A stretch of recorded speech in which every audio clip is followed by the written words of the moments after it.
Actual video ng malakas na bagyong sumira sa halos buong bayan ng Rojas sa Oriental Mindoro. 12 katao, patay! Nakatutok doon live si Mike Enriquez, kasama sina Cara David at Iris Cruz. Rumagasa rin sa Bicol ang bagyong Unding. 6 naman doon, patay! Nakatutok din doon live si Susan Enriquez. Outbreak ng meningococemia sa Baguio City. 9 na ang patay. Nakatutok doon live si Dan Campilan. Batang dinapuan din ng meningococemia sa Antipolo, namatay sa San Lazaro Hospital. Army Major na inakusahan ng pwersahang pakikipagtalik sa mga lalaking trainees. Ikinulong na. Mga kababayan nating sina Angelito Nayan at Robert Tarongoy, kumusta na? Nakatutok sa Afghanistan si June Veneracion at sa Dubai si Jiggy Manikat. 3 patay sa Hacienda Luisita, inilibing na. Piket tuloy pa rin. Naroon live si Carlo Lorenzo. Sa Chile, Pangulong Arroyo at President George W. Bush nag-usap ng 2 oras. Nakatutok si Mark Salazar.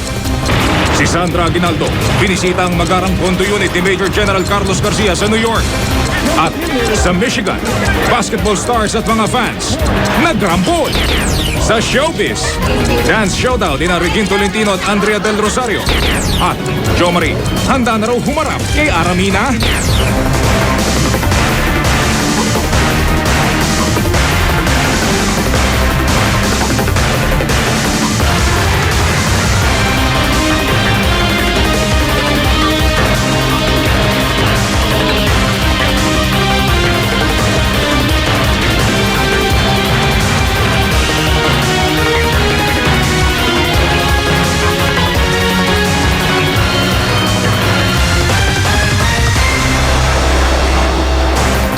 Mula sa GMA Network Center at sa Rojas Oriental Mindoro, narito ang walang kinikilingan, walang pinoprotektahan.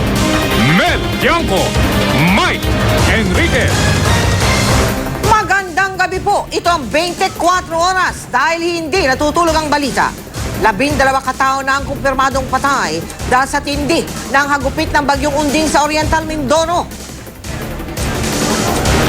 Tama, Kamel, at sa tindingan ng paggampas ng Bagyong Unding dito sa munisipalidad ng Rojas dito sa Oriental Mindoro, nagdeklara na ang lokal na pamahalaan dito ng state of calamity.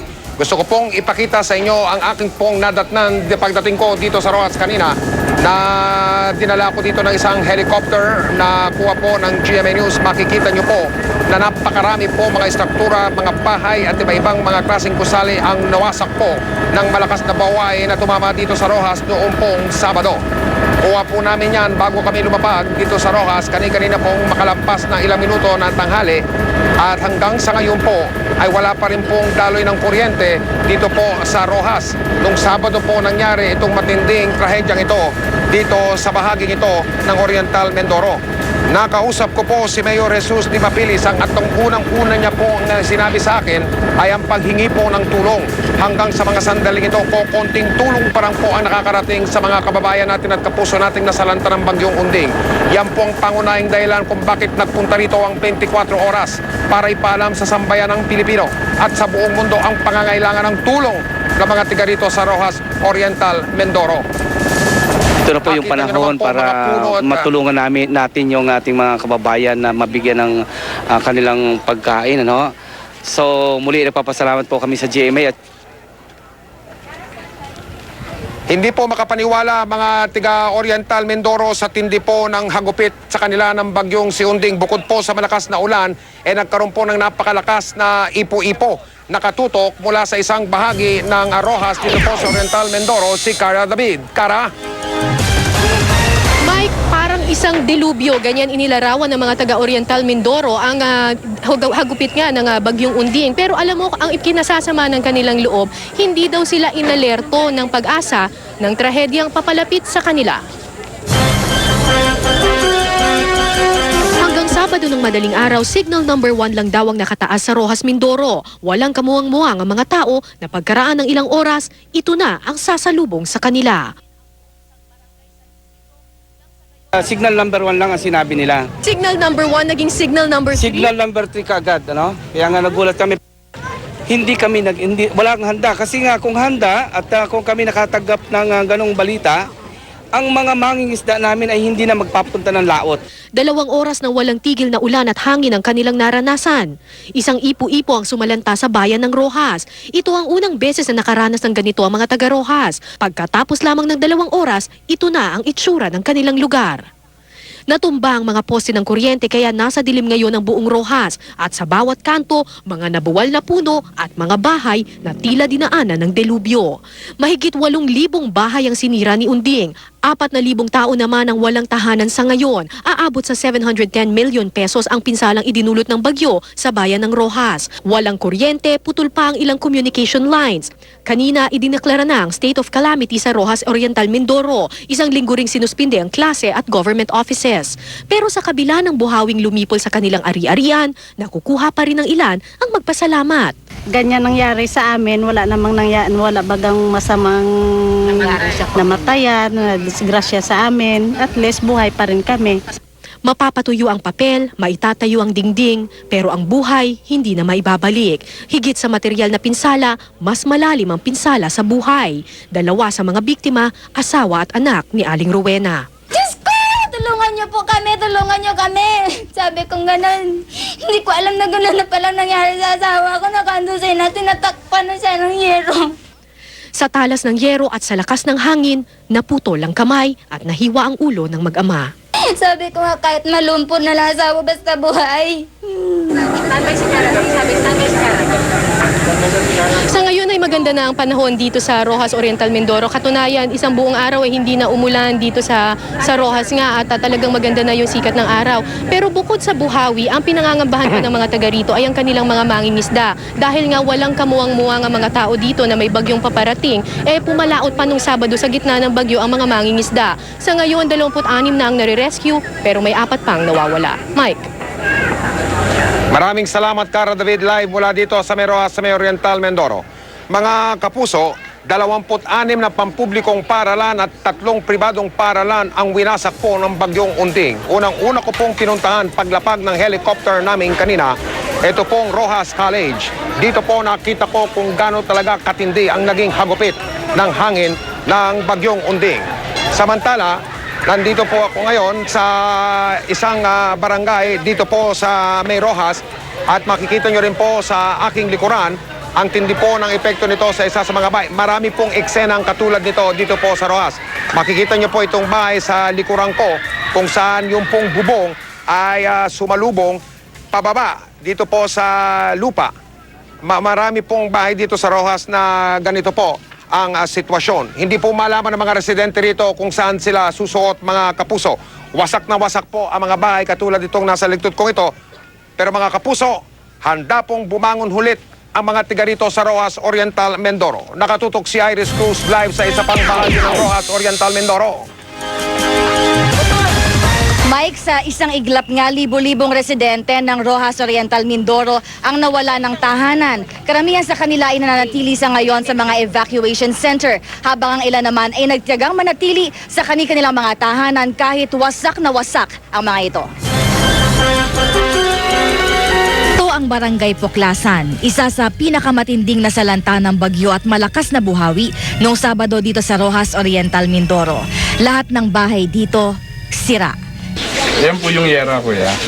Yan po dinala ng hangin yung yera ng bubungan. Pinagod mo kami. Kanina inabutan namin ng ibang residente na pinagtatagpi-tagpi ang mga sirang bubong nila.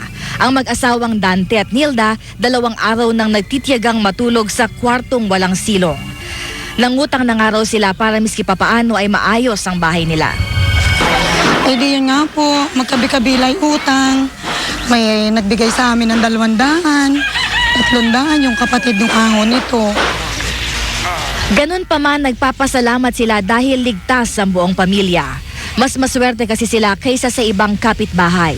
Si Aling Editha, nasimot na ang pag-asa.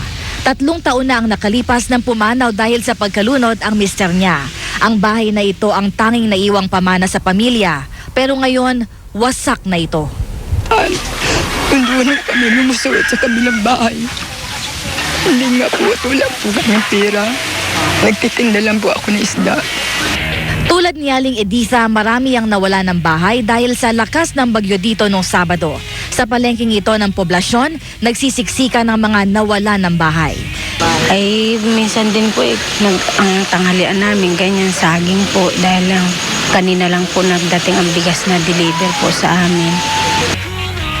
Kagabi, nang libutin ko ang evacuation center sa poblasyon, inabutan ko ang pamilya Gado na gising pa. Alalang-alala si Aling Monda para sa mga apo niyang nahihirapan. Iyak na o kami, magpamilya. Pati yung dalaga ko ay hindi maintindihan kung paano kami daw makabahay. Abot-abot din ang paghingi ng tulong ng mga napinsala sa pamahalaan at kung sino man ang may gustong magbigay ng anumang klaseng donasyon. Samantala, aminado ang lokal na pamahalaan ng Roxas na sa ngayon ay kulang na kulang sila sa pondo. Mike? Iris Cruz, live mula sa Roxas Oriental, Mindoro. Mga kapuso, umamin po ang Pag-asa na nagkamali sila sa pagtutok sa paggalaw ng bagyong Siunding. Tulad ng dati, ang sinisisi po ay lumang gamit. Nakatutok si Lea Alvis. Marami ang nagulantang sa paghagupit ng bagyong Unding sa Mindoro noong Sabado ng umaga. Aminado ang Pag-asa, hindi tumama ang weather forecast nila. Sa unang weather bulletin nila kasi noong madaling araw ng Biyernes, hindi halos gagalaw ang bagyo sa karagatan sa may kasiguran Aurora hanggang Lunes. Kakaiba ito sa sinasabi ng bulletin ng Joint Typhoon Warning Center sa Hawaii. Papunta na si Unding sa Kabikulan at Mindoro. Mag-aalas 5 na ng hapon ng Biyernes nang sinabi ng Pag-asa na kumikilos na nga sa ganitong direksyon ang bagyo. Erratic yung movement ng bagyo. Very, very unusual. Ayon sa lokal na pamahalaan ng Mindoro, huli na naideklara ng Pag-asa ang storm signal sa kanilang lalawigan, kaya hindi na sila nakapaghanda. Paliwanag ng Pag-asa, kulang sila sa kagamitan. 2 lang daw ang kanilang radar, kailangan daw nila ng 10 para mas maging tama ang kanilang pagtataya sa panahon. Noong 1997 pa raw nila hinihiling sa gobyerno na pondohan ng kanilang modernization program. Hindi nga nabigyan ng priority yon. Hanggang ngayon, sir? Hanggang sa ngayon. Hirit pa ng Pag-asa, hindi lang naman sila ang nagkakamali. Minsan daw, mali rin ang forecast na ibang weather forecasting centers sa ibang bansa. Ako si Lea Alvis, nakatutok, 24 oras. Tuluyan ang nakalabas ng bansa ang bagyong Unding. Pero meron kaagad pumalit ang bagyong Violeta. Huli na mataan ng Pag-asa ang bagyong Violeta. May 70 kilometro, silangan, timog silangan ng Baler Aurora. Taglay nito ang lakas ng hangin na aabot sa 55 kilometro bawat oras. Kumikilos ang bagyo, pakanluran hilagang kanluran sa bilis na 11 kilometro bawat oras.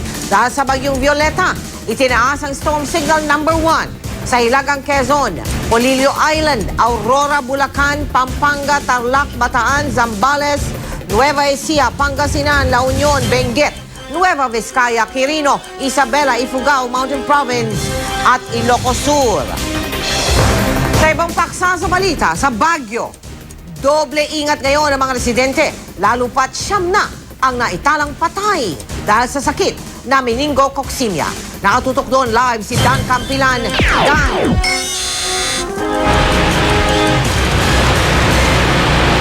Mel, 9 na ang naitala ng Department of Health na namatay sa buong Cordillera Autonomous Region mula noong October 3 hanggang noong nakaraang Biyernes. Lahat ng ito itinuring nila na clinically diagnosed na may meningococcemia. Dito sa Baguio City, namumuo ang pangamba ng mga residente pero patuloy na tinitiyak ng City Health Department na under control nila ang sitwasyon. Ito ang mga larawan na kuha ng DOH investigating team sa 7 pasyente pa ng Baguio General Hospital na hinihinalang may meningococcemia. Kalat ang rashes sa katawan ng mga pasyente, isa sa sintomas ng sakit na ito. Clinically, meaning without the aid of laboratory, it's clinically diagnosed meningococcemia. Ayon sa Baguio General Hospital, maayos ang kalagayan ng 7 pasyenteng ito ngayong araw kumpara nung nakakonfine sila noong Biyernes. Base sa unang investigasyon, 3 dito ay galing sa burol ng kamag-anak na namatay noong November 7, isa sa mga clinically diagnosed na may meningococcemia. The 3 pediatric patients whose ages range from 6 months to 12 years old are doing okay. The 2-year-old who a few days back was very toxic and very ill is fortunately eating already and drinking his milk. For the adult who was considered also toxic and was on inotropics is now smiling and joking with his doctors. Kinuna na ng blood sample at cerebrospinal fluid ang mga ito kanina para makumpirma ang sakit nila. Ang mga kamag-anak naman ng mga pasyente at pati sa mga namatay ay pinakiusapan na ng local government na manatili sa bahay at inumin ang mga gamot na ibinigay sa kanila.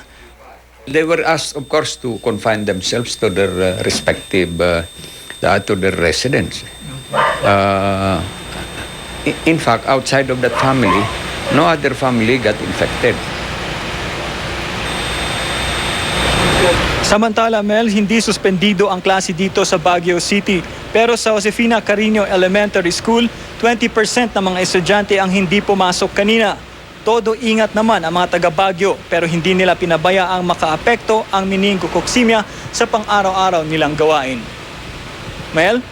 Maraming salamat, Dan Campila, nakatutok live mula sa Baguio City. Bumaba ang bilang ng mga turista sa Baguio dahil sa pangambang mahawa sila sa meningococemia. Pero mismong lokal na pamahalaan ng Baguio nanawagan sa mga turista na huwag munang umakyat sa lungsod sa loob ng 7 araw. Nakatutok si Lay Alves. Hindi pangkaraniwang Burnham Park ang nakita namin noong Sabado. Kakaunti ang namamasyal.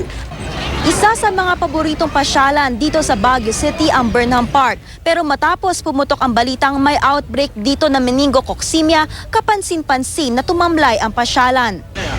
Ayon sa Tourism Office ng Baguio City, bumaba na ang tourist arrival sa lungsod. Kaya pati ang mga negosyo tulad ng ukay-ukay at mga souvenir, matumal ang benta. Kumusta yung benta niyo ngayong araw na to? Kunti eh. Wala pang 200. Kunti yung taong bisita yung magpunta dito eh. Ang pamilya Dublan galing pa ng Davao. Excited sila sa pagpunta sa Baguio dahil first time nila ito. Pero mapapaikli raw ang kanilang bakasyon. Kailan po kayo dumating? Kahapon ng gabi. Kahapon ng gabi. Nabalitaan niyo po yung ano? Ngayon lang. So, anong plano niyo po ngayon? Uuwi na rin kami. Nakita naman namin sina Aling Luz at ang kanyang mga anak na nagmamadali. Mag-ikot lang tapos uuwi na kami kaagad. Pero may iba namang deadma lang. So far, wala pa naman naramdaman na kakaiba. Naabutan namin sa terminal ng bus si Aling Chris na taga Paranaque. Nakansela raw ang convention na dadaluhan niya. Kasi may baby ako dala. Siyempre, ayoko naman pahamang baby ko, no? Umaasa ang mga taga Baguio na matapos na sa lalong madaling panahon ang outbreak ng meningococemia sa kanilang lungsod. Nang sa gayon, bumalik na rin sa normal ang takbo ng kanilang buhay. Ako si Lee Alves, nakatutok 24 oras. Nailibing na ang 11 taong gulang na bata na namatay sa San Lazaro Hospital dahil sa meningococemia. Pero daing ng ama ng bata, halos pandirihan sila ngayon ng kanilang mga kapitbahay. Nakatutok si Joseph Moro. Nakakonfine sa San Lazaro Hospital sa Santa Cruz, Maynila ang 2 pasyenteng may sakit na meningococemia. Sabado sila dinala roon. Nung Sabado rin, namatay ang 11 anyos na batang babaeng taga Antipolo. Kinumpirma ng DOH na meningococemia ang ikinamatay ng bata. Agad siyang inilibing ngayong hapon. Umiiyak sa sama ng loob ang ama ng biktima. May mga kapitbahay daw sila na kulang na lamang ay pandirihan sila. Bakit daw uuwi na hindi na i-cremate? Sabi ko naman, kahit na hindi na i-cremate ho yun, nakasell naman na po. Pero ayon sa mga doktor, wala raw dapat ikatakot ang mga kapitbahay nila dahil imposible na raw makahawa pa ang isang namatay sa meningococemia. So mailalim na rin daw sa medical procedure ang mga kamag-anak ng bata para di na maikalat ang bakterya kung nakuha man nila ito sa biktima. There's no way the bacteria can be transferred from that body to a living person. Payo nga ng DOH sa publiko, huwag masyadong mabahala. Hindi raw ito katulad ng SARS na basta-basta na lang naipapasa. Ito ay nakukuha mula sa pag-ubo or paghatsing or pagsasalita kung within a very short distance. At malayo pa raw na magka-epidemya sa Metro Manila. Pero mainam na rin daw na mag-ingat. Maaring nakakatakot ang sakit ng meningococemia dahil nakakahawa ito at nakamamatay. Pero ayon sa DOH, simple lamang ang pag-iwas sa sakit na ito. Panatilihing malinis ang katawan at malakas ito sa pamamagitan ng ehersisyo. Ako si Joseph Morong, nakatutok 24 oras. Ilan sa mga paraan upang maiwasan ang sakit na meningococemia. Palagi ang paghuhugas ng kamay, ang tamang tulog, masustansyang pagkain upang pagtibayin ang ating resistensya, vitamin C. At syempre po, ang pag-iwas sa mga lugar tulad ng mga ospital kung saan pinaghihinalaang meron ito. Ang pagsusuot ng mask ay para sa mga tao na nangangambang mapalapit sa mga taong taglay ang sakit. Tandaan, huwag daw magpapanik. Anumang sakit pwedeng iwasan. Basta tayo'y mag-ingat lamang. Susunod, Army Major na pinilit umano ang mga trainee na makipagtalik sa kanya kakasuhan at kapalaran ng mga biyag sa Middle East na sila Angelito Nayan at Robert Tarungoy, wala pa ring linaw. Tutok na dito sa 24 Oras.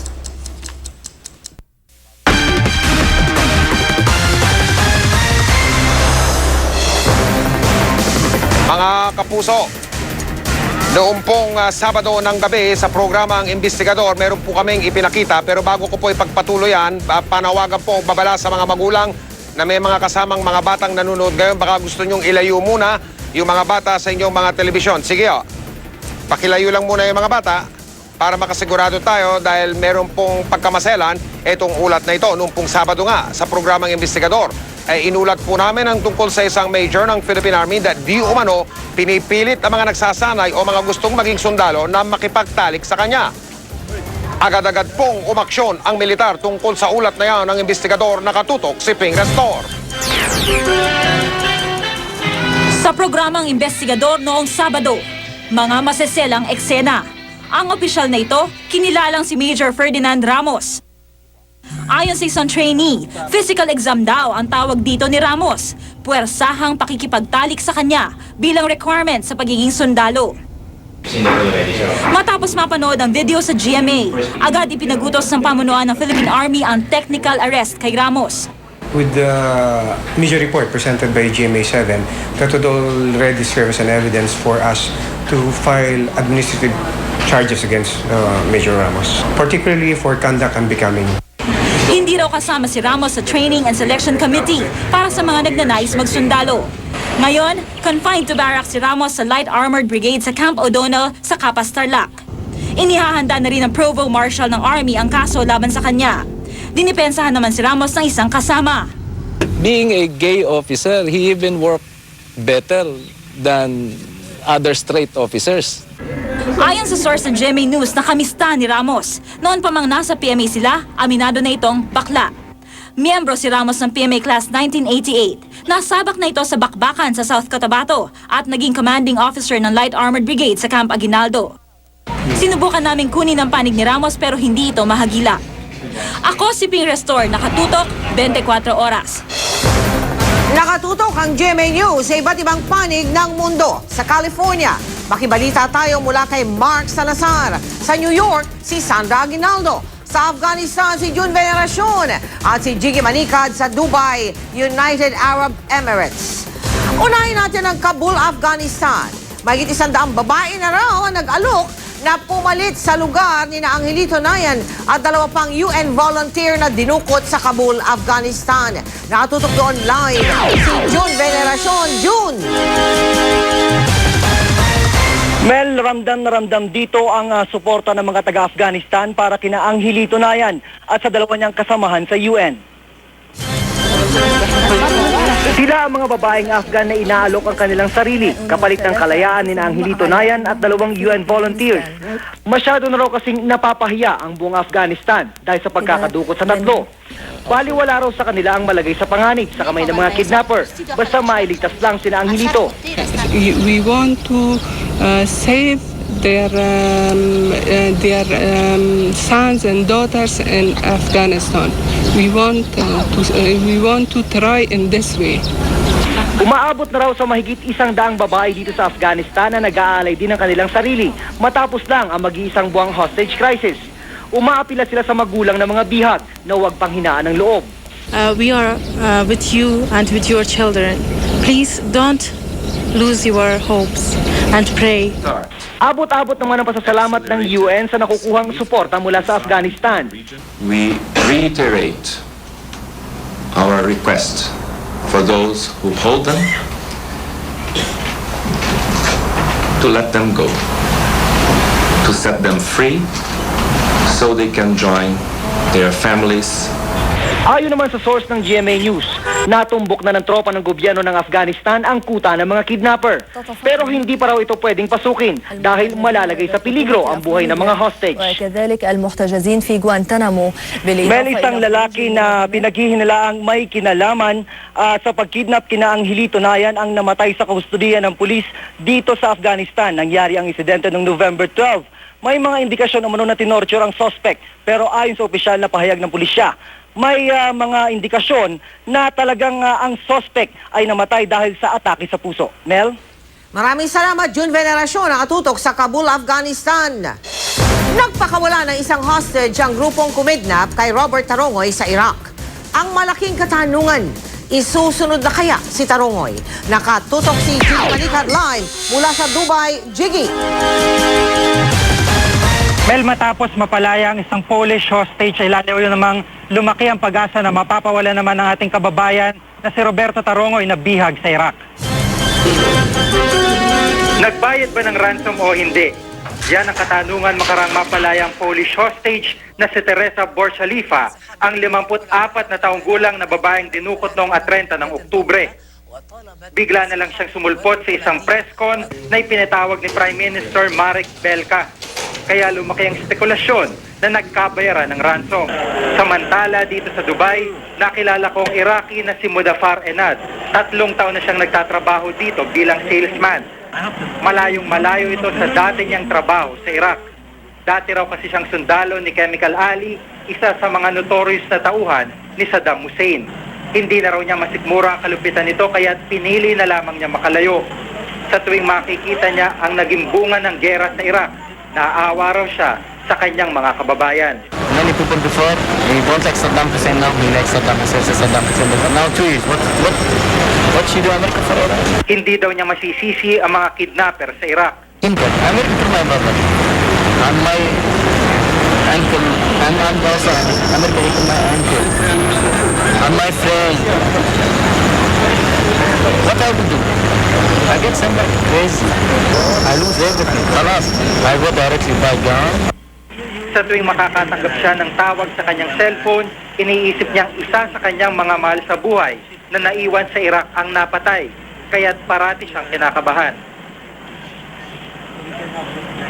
Mel, noong Sabado mula sa Iraq, dumating dito sa Dubai si Middle East and African Affairs Executive Director Ike Begonia at sinasabi niya na kahit kinakabahan sila doon sa Iraq ay wala silang magawa dahil kailangan nilang magsakripisyo para kay Robert Tarongoy. Sa 27 embahada kasi doon, 2 na lamang ang natitira, isa na rito ang Pilipinas. Mel? Maraming salamat, Jiggy Manikad live mula sa Dubai. Halos 2 oras nag-usap sina Pangulong Arroyo at US President George W. Bush matapos ang APEC Summit sa Chile. At tila plansyado na nga ang gusot na namagitan sa 2 lider noon. Mula sa California, nakatutok si Mark Salazar. Sa pagtatapos ng ika-12 APEC Summit sa Santiago, Chile, nagkaisa ang 21 APEC leader na labanan ang katiwalian na terorismo. Ito raw kasi ang mga pangunahing sagabal sa malayang kalakalan. Matapos ang APEC Summit, tumungo ang Pangulo sa Mexico. Sa APEC nakamiting niya ang pinuno ng Chile, Japan, Malaysia at Korea. Hindi man sila nagkaroon ng bilateral meeting ni na US President George W. Bush. Parang nag-one-on-one na rin sila sa isang salo-salo na tumagal ng halos 2 oras. Ang sabi ni President Bush, bago nagtapos po yung kanilang conversation, let's keep our friendship strong. Bago dumalo sa APEC Summit, nagsalita na ang Pangulo sa sinasabing gusot sa relasyon ng Pilipinas at Amerika na nag-ugat umano sa kaso ni Angelo de la Cruz. Ginawa ito ng Pangulo sa kanyang talumpati matapos tanggapin ng honorary doctorate mula sa San Francisco University. Our two countries must overcome the misunderstandings that sometimes arise among friends. Mula rito sa Los Angeles, California, ako si Mark Salazar, nakatutok 24 oras. Sa APEC Summit sa Chile, nabaliktad ang sitwasyon at sa official dinner, si US President George W. Bush ang sumaklolo sa kanyang bodyguard. Nakapasok na sa gusali si President Bush kasama ang asawang si Laura nang mapansing hindi nakasunod ang kanyang bodyguard. Nagkakatulakan at nagkakasigawan na pala ang mga US agent at mga security official ng Chile. Bumalik si Bush at iniabot ang kamay sa kanyang bodyguard para makapasok ito. hindi naman nag-init ang ulo ni Bush na kaya pa nga nitong ngumiti at makipagkamay. Mga kapuso, hanggang ngayon ay mainit pa hong usapin ang di umano'y nakauna-yaman ni retired Major General Carlos Garcia. Kabilang po dito ang 2 unit ng kondominium sa lungsod ng New York sa Amerika. Nakatutok po sa New York eksklusibo si Sandra Aguinaldo. Hindi lamang sa Pilipinas pinag-uusapan ng umano'y nakakalulang yaman ni Major General Carlos Garcia. Sa Amerika, laman din ito ng mga dyaryong binabasa ng mga Pinoy. Paano naman, nasa sentro ng New York ang 2 sa mga napaulat na mamahaling tirahan ni Garcia. Binisita ko ang Trump Park Condominium sa Park Avenue sa Manhattan, kahilera ng mga hotel at mga opisina ng naglalakihang kumpanya. Sa labas, pinagmamalaki ng may-ari ng building na si Donald Trump na enggrande ang mga condominium unit dito. Hindi maikakailang tirahan ito ng mga mayayaman. Pinapasok ang GMA News sa loob ng gusali pero pinagbawal ang paggamit ng kamera. Dito, hinanap ko ang kahit sinong miyembro ng pamilya Garcia pero sinabihan kami ng management na hindi ito maaari. Pero nangako silang ipararating ang mensahe ko para sa pamilya Garcia. Sumunod kong pinuntahan ang isa pang residential building sa 34th Street sa Manhattan. Isang bloke lang ang layo nito sa pamosong Empire State Building. May butler pa na nakabang sa bawat residente at parang hotel na may receptionist pa para masala ang mga bisita. Pero sinabi sa akin ng receptionist na hindi sila nagbebenta ng unit. Nagre-renta lamang daw dito ang pamilya Garcia noon pero hindi na ngayon. Bukod dito, ayaw nang magbigay ng anumang pahayag ng management ng condominium. Mula sa New York City, ako si Sandra Aguinaldo, nakatutok 24 oras. Si Mike Enriquez, ang nag-iisang investigador ng bayan. Nahuli po kamakailan ng mga otoridad, ito pong si Mohan Privdas, ang pinaniniwalaang pinaka-wanted at pinakalabot na kidnapper sa buong bansa. Pero ayon po sa mga ulat at sa mga datos, patuloy na nadadagdagan ang bilang ng insidente ng carnapping. Gumamit po kami ng makabagong teknolohiya na ang tawag po ay Geographic Information System o GIS para matukoy po ng investigador ng bayan ang mga lugar kung saan malaki po ang posibilidad na matangay ang mga sasakyan ninyo. Mula sa ulat ng pulisya, inilatag namin sa mapa ang nakawan ng sasakyan sa Metro Manila. 44 na sasakyan ang iniulat na nanakaw mula Enero hanggang Marso.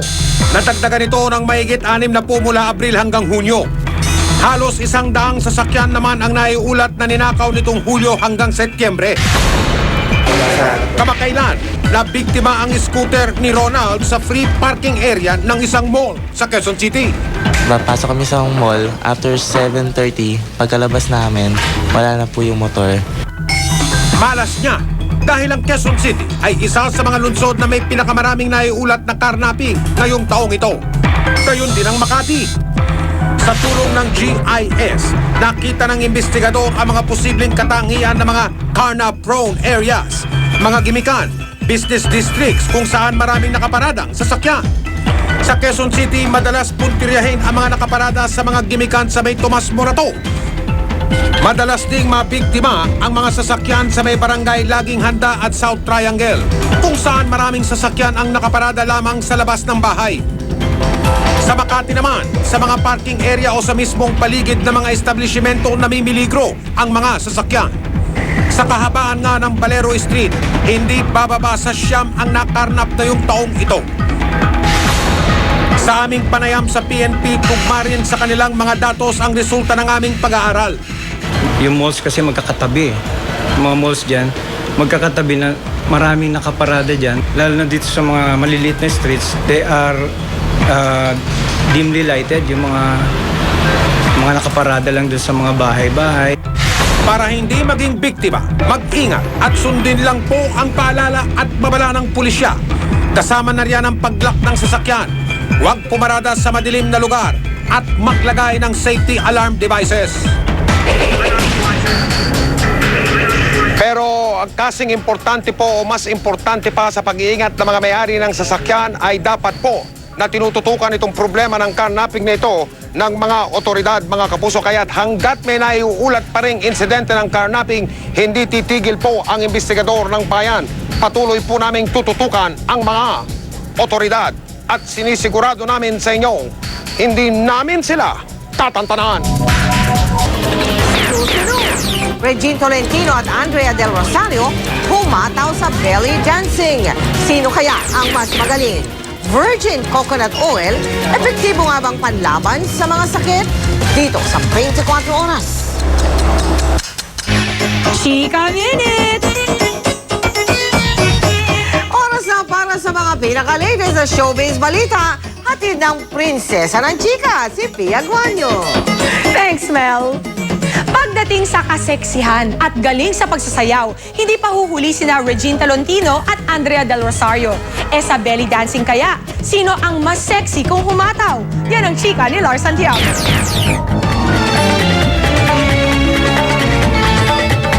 Patalbugan sa paggiling at pagbaga ng katawan. Ito ang drama ni Regine Tolentino at Andrea Del Rosario sa kanilang belly dancing video. Pati sa costume, pareho silang umeksena. Pero nilinaw nila na hindi naman personal ang pagpapatalbugan nila sa belly dancing. Pareho kaming bongga dito. It's all about, just us being proud and showing our girl power, but not really parang outdoing each other. I guess hindi mo na masasabi who's a better dancer. Regina's proven herself to be a dancing diva in her own right. Sabi ni Regina at Andrea, iisa lang naman ang gusto nila. Hikayatin ng kababaihan na subukan ng belly dancing dahil napakaganda nitong exercise. And it really emphasizes, lalo for a woman's body, na you want to have smaller waist. Dahil sa belly dancing, lalong sumeksi si Andrea. Ito rin daw siguro ang dahilan kung bakit naakit sa kanya ang bago niyang boyfriend na isang Polish. Rafael ang pangalan nito at isang modelo. He was very attractive. So that's what attracted me to him. He has a beautiful face because he's a model. But aside from that, he has a very good personality and good heart. Lars Santiago, updated sa Showbiz Happening. Sa ganda at karisma, masasabing bagay na bagay sa pelikula ang may bahay ni Richard Gomez na si Lucy Torres. Pero kung pinasok na niya ang daigdig ng telebisyon, bakit kaya nagdadalawang isip pa si Lucy? Alamin natin sa chika ni Nelson Canlas. Marami nang nag-aabang sa pagsabak ng misis ni Richard Gomez na si Lucy Torres sa mundo ng pelikula. Kailan lang, nag-offer si Mother Lily para makatambal ito si Richard mismo. Knowing Lucy, medyo kinakabahan yun sa mga ganong klaseng project. So, at the most siguro na gagawin ni Lucy ay TV. Bigla raw nagbagong isip ni Lucy kahit nakagawa na ng mga sitcom at hosting sa TV dati. Malaki ang takot niya sa mga eksenang nagre-require ng iyakan. Hindi ko alam kasi ganun lang talaga siya, mahihain siyang tao Marami tuloy ang nanghinayang. Sayang naman daw ang ganda ni Lucy kung hindi ito makikita sa pelikula. Pero malay natin, baka nag-iipon lang si Lucy ng lakas ng loob. Wala rin sa pagkatao ko yung may milit na ibang tao. So even doon sa wife ko, kung ayaw niya, I respect her for that. Kung one day may isipan niya, sige, may project na i-offer sa kanya, gusto niyang tanggapin. It's really her call. Ako si Nelson Canlas, updated sa Showbiz Happening. Yan muna ang showbiz chika for now. I'll be back for more. Balik muna sa'yo, Mel. Salamat, Pia. Talamak ngayon ang bentahan ng mga VCD at DVD na nagpapakita ng mga batang hubot-hubad. Aminado mga otoridad, nahihirapan silang sugpuin ang krimeng ito. Nakatutok si Cesar Apolinario. Ito ang eksenang nakunan sa Malate madaling araw noong July 3, 2004 ng ECPAT, isang grupong nangangalaga sa kapakanan ng mga bata. Walang patid ang pagsakay ng mga batang edad 5 hanggang 15 sa double-deck na bus. Lahat daw ng umakyat dito kasali na sa screening para sa isang video at photoshoot ng hubot-hubad. Matapos ang ilang linggong surveillance, ni-raid ito ng NBI. Nahuli ang mga suspect na umano'y gumagamit sa mga bata para gawing modelo. Sa kabila ng kampanyang ito, kalat pa rin ang mga video ng mga batang ito. Dito nga sa bilihan ng DVD at VCD sa Quiapo, talamak ang bentahan ng mga child porno. Magkano to? 75. 50 na lang. Pag nagkasundo na ang bumibili at nagbebenta, aalokin na nilang pumasok sa loob ng mga tindahan. Sa loob, ganito ang eksena. Daan-daang VCD at DVD ng mga bold na pelikula. At may padating pa raw na mga bago. Ba't meron ba siya doon? Maraming volume yun. Mga bata talaga? Oo, talagang bata. Mas bata-bata itong dirty. Isang lalaki ang lumapit sa amin. Ayon sa kanya, nagpaparenta siya ng child porno sa kanyang probinsya. Ito raw ang sadya niya sa Quiapo. Ang maganda ko nito ha? Ganda. Dito ko ba bumibili ka? Okay na. Ha? Okay na. Pwede sabihin na lang natin. Aminado naman ng NBI na nahihirapan silang hulihin ang mga gumagawa ng krimeng ito. Hindi nila matunton kung saan nanggagaling ang mga VCD at DVD. Wala rin daw pangilang batas laban sa mga sangkot sa child pornography. Gayunman, nakahuli na raw sila ng 12 suspect sa cybercrime. Ilan dito gumagawa ng child pornography. What we want is specific laws na, for example, sa internet nakita yan, dapat about internet. So mas mapapalakas yung kaso? Mas mapapalakas. Ako si Cesar Apolinario, nakatutok 24 oras. Naglipa na ngayon ang iba't ibang brand ng virgin coconut oil na umano'y nakapagpapagaling sa iba't ibang sakit. Gaano nga ba ka-epektibo ito? Nakatutok si Sharon Yao. Matagal nang binabagabag ang negosyanteng si Jerry Natividad ng sakit na ulcer. Hindi raw tumatalab ang mga gamot niyang iniinom hanggang sa madiskubre niya ang virgin coconut oil. I've been eating regularly. I can eat anything. In fact, I would even drink carbonated drinks. 20 taong pinag-aralan ni Dr. Conrado Dairit ang virgin coconut oil. Si Dr. Dairit ang ama ni Health Secretary Manuel Dairit. Halos lahat ng sakit ay napapagaling daw nito. Antibacterial, antifungal. It is effective against viruses, even viruses that cause cancer. Nakakababa rin daw ng kolesterol at high blood pressure ang virgin coconut oil. Pampalakas ng resistensya, pampapayat, at pampaganda pa raw ng kutis at buhok. Simula nang makilala sa bansa ang kabutihan ng virgin coconut oil, iba-ibang tatak ang nagsulputan sa merkado. Payo ng Virgin Coconut Oil Producers and Traders Association of the Philippines, maging maingat sa pagpili ng bibiling virgin coconut oil. No sediments because sometimes madaming naiiwan sa baba, no? So it's clear. So it's clear like this. Marami ang napabilib sa galing ng virgin coconut oil. Pero sa ngayon, wala pa talagang scientific proof kung totoong epektibo ito. We are not being supported. The Philippine Coconut Authority has no money. Ako, si Cheryl Yao, nakatutok 24 oras. To study. Abangan sa NBA, mga basketballista at fans nagrambulan. Ang agad na pagsaklolo ng GMA Kapuso Foundation sa mga nasalanta ng bagyo sa Oriental Mindoro. Dito sa 24 oras.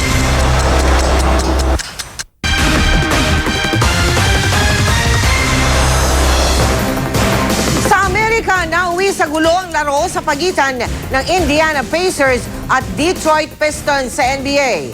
Nagkasakitan ang ilang basketballista at mga fans. Nagsimula ito nang i-foul ni Ron Artest ang Pacers si Ben Wallace ng Pistons. Dahil dito, nagkainitan ng dalawang basketballista. Pagkatapos ay sinugod na ni Artest ang ilang fans ng Detroit Pistons. Afterward, Jim Gray reported. And it's a dangerous situation. Then you see Steven Jackson in there taking... Siyam sa mga manunood ang nasugatan. Suspendido sa buong season ng NBA si Artest. 8 iba pang manlalaro ng Pistons at Pacers ang binawalang maglaro sa ilang NBA games. Iniimbestigahan na ng mga otoridad ang naturang insidente. Mga kapuso, balik po tayo live mula dito sa munisipalidad ng Rojas sa lalawigan po ng Oriental Mindoro. Kami po ay nasa Barangay Udyong, isa po sa mga pinakamatinding tinamaan ng Bagyong Unding. Inuulit ko po yung sinabi ko kanina sa umpisa ng ating balitaan. Ginagawa po namin to para iparating sa inyo dyan, hindi lang po sa Maynila, kung hindi sa buong kapuluan, ang tindi po ng pangangailangan ng suporta at tulong ng mga kapuso natin dito po sa Rojas at sa mga karatig na bayan po sa Oriental Mindoro. Ito pong bahay na itong aking kinaroroonan ngayon ay 2 palapag po ito, original.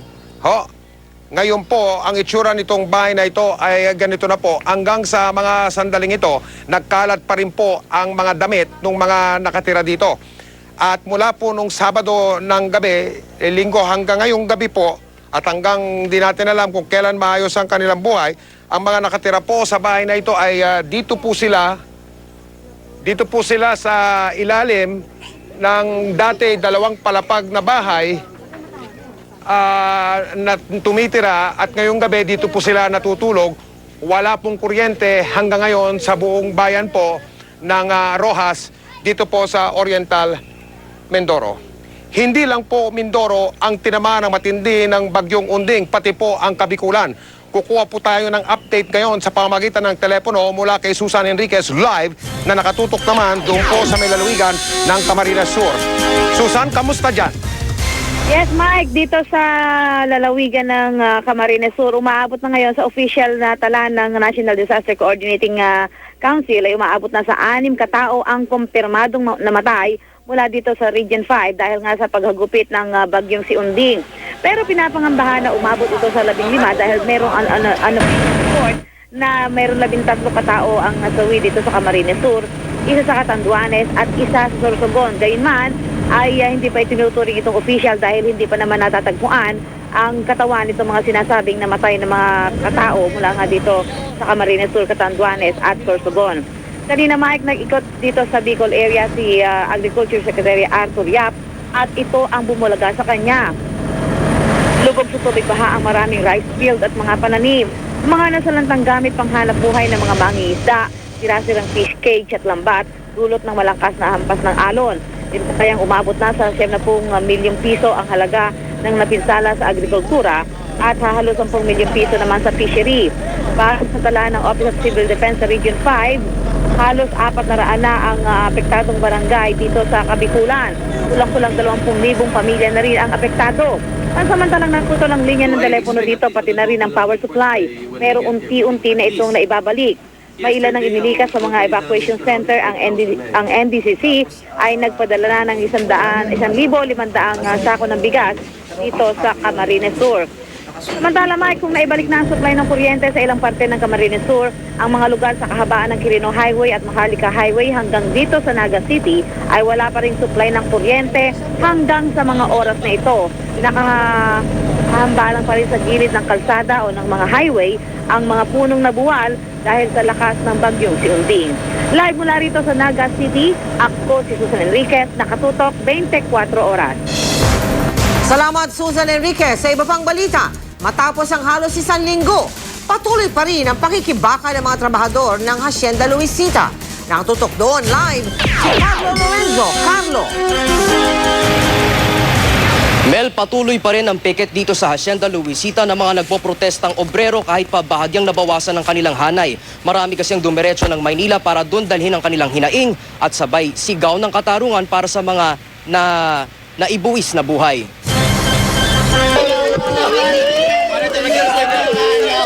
Kahapon, inilibing na ang 3 sa 7 namatay sa marahas na dispersal dito sa Hacienda Luisita noong nakaraang Martes. Bago ilibing, ipinarada pa ang mga labi ng mga ito. Mahigit 2,000 militante ang dumayo para sumuporta.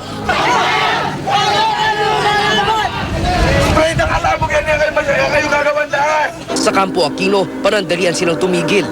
Kinalampag ang saradong gate ng kampo. Sa kanilang marcha patungong San Miguel Public Cemetery, hinuli nilang isang nagpakilalang Robert Salangsang na nagpanggap na taga-media. Unang-una, kung wala sa magiging magandang dahilan para sa ginagawa niya, pipilitin namin siyang pipigayin. No? Kung sino yung nag-utos sa kanya, bakit kailangan niyang gawin yan, sino yung mga kakilala niya. Patuloy naman ang pagkalat ng umano'y mga poison letters dito sa Tarlac na itinuturo ang NPA na pasimuno ng gulo.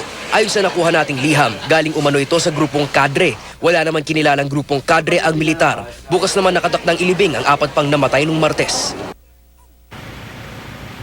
Patuloy ang pag-follow up ng party list representative sa 3 komite ng Kongreso na nag-iimbestiga. Kukumbinsihin din daw nila ang mababang kapulungan na dito na lamang sa Tarlac City gawin ng inquiry kesa sa Quezon City para maging mas madali sa mga tatayong saksi. Mel? Maraming salamat, Carlo Lorenzo. Nakatutok live mula sa Hacienda Luisita. Si Mel Tiangco, ang inyong kapusong totoo. Agad na nagtungo ang GMA Kapuso Foundation sa Oriental Mindoro para saklolohan ang ating mga kababayang hinagupit ng bagyong Unding. Walang inaksayang oras matapos makapag-empake.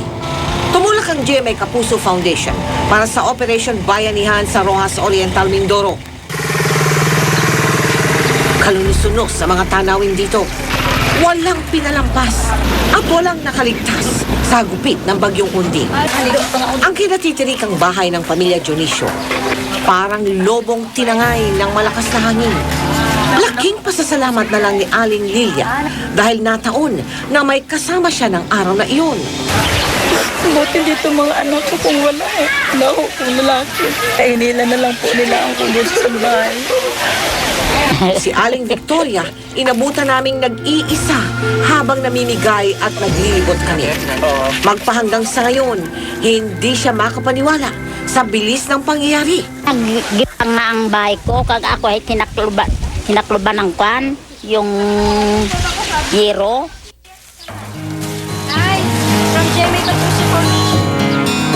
Patuloy pong isinasagawa ng GMA Kapuso Foundation ang Operation Bayanihan sa Oriental Mindoro at ang higit pong kailangan ng ating mga kababayan doon bukod sa pagkain, damit, gamot, kumot, banig. Bukas po ang aming tanggapan para sa inyong mga tulong. Meron din po kaming drop-off center sa lahat ng McDonald's outlets at sa lahat ng Evergotesco Mall. Susunod, 2 bata nalunod sa Lamesa Dam. At Jo Marie Iliana handa na raw umarap kay Aram Nina. Dito sa 24 Oras. Bahagyang tumaas ang piso laban sa dolyar. Nagsara ito ngayon sa 56.27 kumpara sa 56.32 noong Biyernes. Mga kapuso, noong pamampo may piknang ipinagbabawal ang paglangoy sa Lamesa Dam. Kahapon po, 7 bata ang nakapasok sa Lamesa Dam, nakapag-swimming, 2 sa kanila nalunod. Nakatutok si Oscar Oida.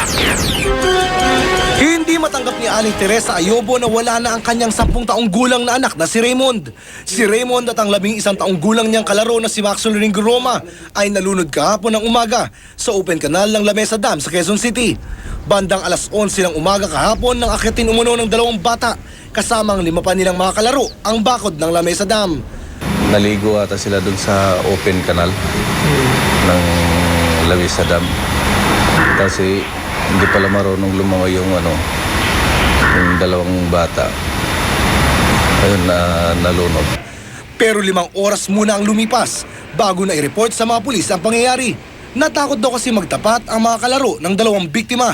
Kaya mag-aalas 5 na ng hapon nang makapagsagawa ng search and rescue operation ng mga taga-Philippine Coast Guard. Hapon nagkakandara pa na ako, pumunta na ako doon sa may plaza sa lahat ng kaibigan niya para magtatanong. Doon lang inamin nila nga ganun nga nangyari ay hapon na.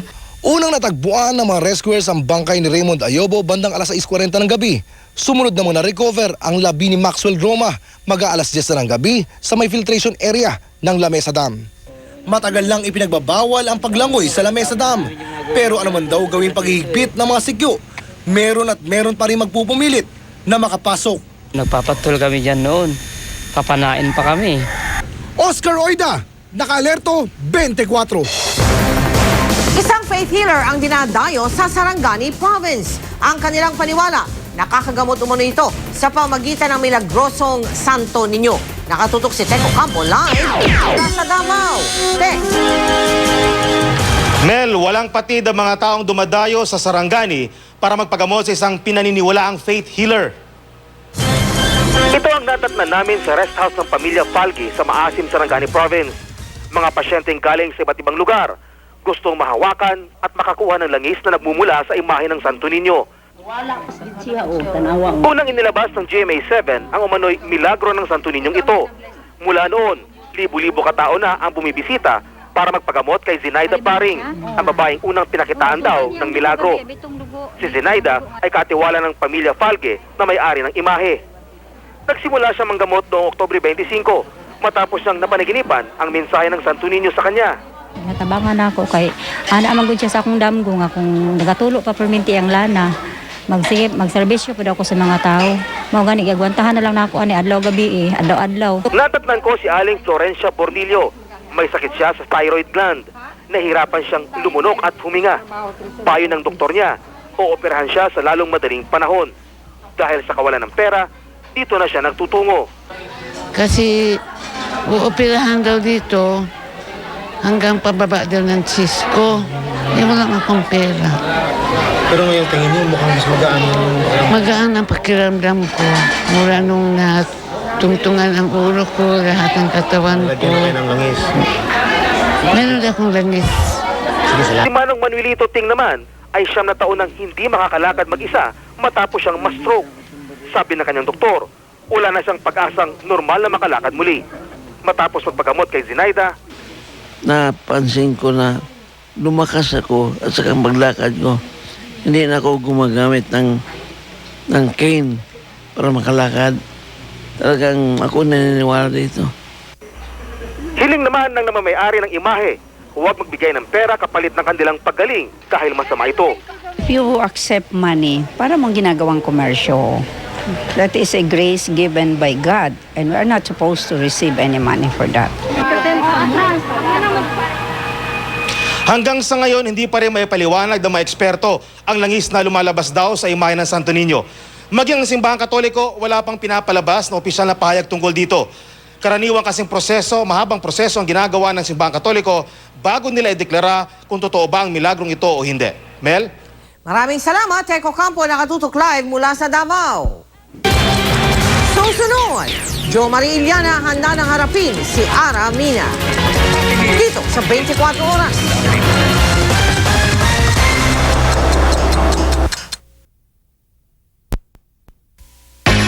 Chika Minute! Unti-unti nang nakaka-move on si Jo Marie Iliana sa mapait na breakup nila ni Ara Mina. At ngayon, handa nang harapin ni Jom si Ara. Yan ang chika ni Lars Santiago. Nakikita ko na yung mga responsibilidad. Nang unang magsalita si Jo Marie tungkol sa paghihiwalay nila ni Ara, nangako siyang gagawa ng paraan para magkausap sila. Lumipas ang mga araw pero walang pag-uusap na naganap. Aminado naman si Jo Marie na ng mga panahong yon, hindi pa niya kayang humarap sa dating girlfriend. Parang nangyari naman is parang nagkaroon ng communication through shows. No? Through media. Sa ngayon, tanggap na ni Jo Marie na tapos na ang lahat sa kanila ni Ara. Sabi nga niya nang huli ko siyang makausap, lahat ng magagandang bagay ay may katapusan. Kasabay ng pagtanggap niya ng katotohanan, ang kahandaan niyang makipagharap kay Ara kung kailangan. Harapin ko siya. I'll cross the bridge when I get there. Siguro may mga panahon nun na hindi ko siya kayang harapin pero sa ngayon, pag nagkita kami, I will be very pleasant. Miss pa rin ni Jom si Ara, lalo na raw pagdating sa trabaho. Sa hindi nila pagkikita ng matagal, may mga gusto siyang sabihin sa dating girlfriend. Dito sa loob nito, maraming laman. Na gusto mong sabihin sa kanya, ano yun? Akin na lang yan. Sa loob. Lars Santiago, updated sa Showbiz Happening. Isang makulay na araw na naman po ang natapos. I'll see you again tomorrow from our Showbiz Chika. Ako po inyong kapuso, Pia Guanyo. Mel? Salamat, Pia. Pinarangalan ng Bureau of Internal Revenue o BIR ang GMA Network Incorporated bilang Centennial Taxpayer. Pumangalawa ang GMA sa mga kumpanya sa bansa na nagbigay ng pinakamataas na buwis para sa taong 2003. Si Attorney Felipe Gozon, ang Chairman, Presidente at Chief Executive Officer ng GMA, ang tumanggap ng parangal. Kabilang din sa top 3 Centennial taxpayers ang SM Prime Holdings at ang Bawang Private Power Corporation. Ayon kay BIR Commissioner Guillermo Paraino, kabilang ang mga kumpanyang nagbabayad ng tamang buwis sa mga nagpapaangat sa ating ekonomiya. Kung lahat ng kumpanya ay katulad ng GMA7 at ng ating mga Centennial taxpayer, sa tingin ko we will be one of the most prosperous and beautiful places in the world to live in. As the #1 network in the country today, we have to show that we have to pay more taxes because our revenues and net income are greater than last year. Mga kapuso, balik po tayo dito sa Barangay Udyong sa Rojas Oriental, Mindoro. Kulang na kulang po ang gamot. Sabihin nyo nang makulit kami. Kailangan po ng gamot. Ang Rojas District Hospital po na pinuntahan ko kanina, sinalanta din po ng unting, giba-giba na rin po. Yung kaisa-isang ambulansya rito, matagal na pong pinadala sa Batangas, mga kapuso. Kaya kailangan talaga ng tulog. At nagpunta rin po ako sa isang lugar na ang pangalan po ay Barangay Maligaya, kung saan ang akala nyo ay daan yung dinadaanan namin, ay yung akala nyo gubat pala, ay yung pala ay kalye na dati sementado, ngunit sa kapal po ng mga nagbaksakan na mga punong kahoy ay akala nyo gubat o taniman. Meron pong napakagandang tanong ang isa sa mga residente rito sa Rojas habang nagniningningan ng mga Christmas light sa Metro Manila, sa Cebu, sa Davao, sa buong Kapuluan. Ito po ang tanong niya. Ang lahat ng ito yung material na bagay lang. Ang mahalaga yung buhay natin dahil yun ay mahalaga sa Panginoon. Kaya nakangiti pa? Nakangiti pa. Sige pa, sige pa. At nakita nyo naman po mga kapuso, ang mga kapuso natin dito sa Rojas, mga nakangiti pa rin. Kahit na ganito pong trahedya ang tumama dito. Mel, sa panghuling pananalita mula dito sa Oriental Mindoro, tinanong ako ni Dr. Bernardino Tesado, ang medical officer ng Rojas District Hospital. Bakit pinili pa ang Rojas? Napakaganda ng Rojas. Mel? Maraming salamat, Mike. Pagbigay alam ko din sa iyo, Mike, kanina, nagpadala na ang GMA Kapuso Foundation ng gamot dyan. Subalit, tama ka. Alam kong kapos na kapos, no, ha? Kaya muli po kaming nananawagan sa inyo. Pwede po ninyong iparating doon ang inyong mga tulong sa pamamagitan ng GMA Kapuso Foundation. At yan po mga balitang aming tinutukan sa nakalipas sa 24 oras. Maraming salamat sa inyong pagtitiwala. 33 araw na lamang, Pasko na. Ako po inyong Kapuso, Mel Tiangco. At mula po dito sa Rojas, Oriental Mindoro, ako po ang inyong kapuso, Mike Enriquez. Ito po ang GMA. Walang kinikilingan, walang pinoprotektahan. Walang kasinungalingan, serbisyong totoo lamang. At dahil hindi natutulog ang balita. Nakatutok kami 24 oras.